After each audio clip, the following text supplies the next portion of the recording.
timing very poor. I just make the jump when I think I'm ready to make it. In truth, in my generation used to stay in careers for a long time, 30 years in one company. You guys are different, and I think you've got the right approach to it. Because if you don't try out new things, if you're not willing to take a risk, you will achieve very little reward out of the system the way it's constructed today. And so I'm a big encourager in saying, if you want to move jobs, or you want to move roles within a company, or you want to move companies or industries, think about it, but go for it. Don't procrastinate forever, and don't hesitate forever.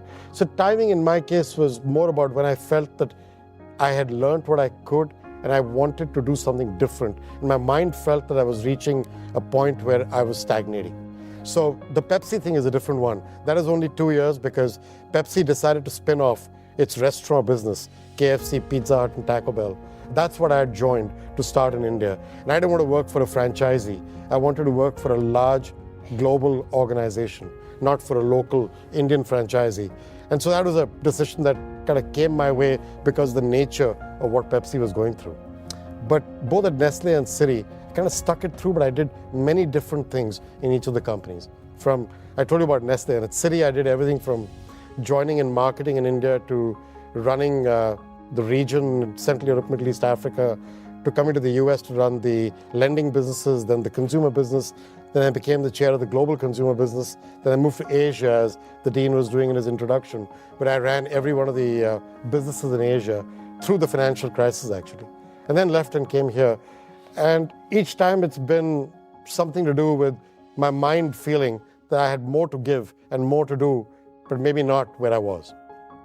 I find the transition from Citi to Mastercard to be particularly interesting.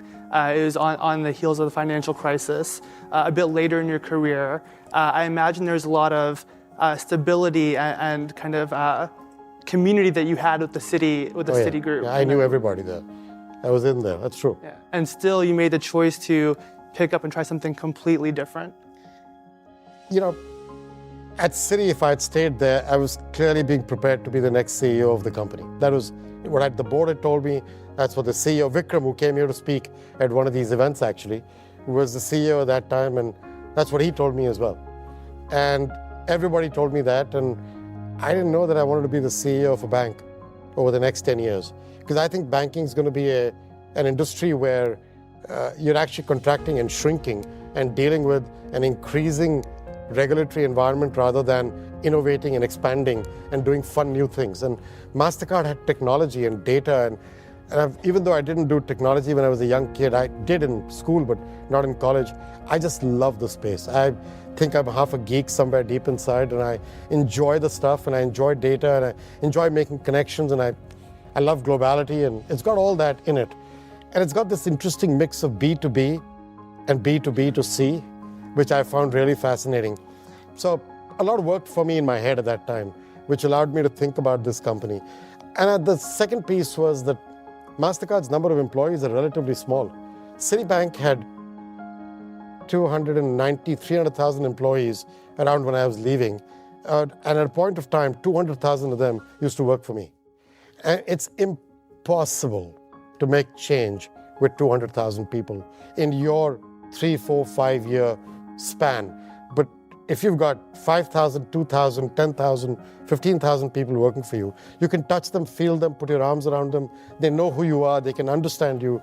You can make a difference. You can actually change things in that company.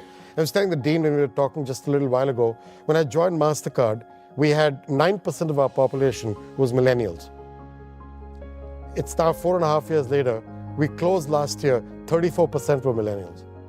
I could never have done that at Citi. I just could not.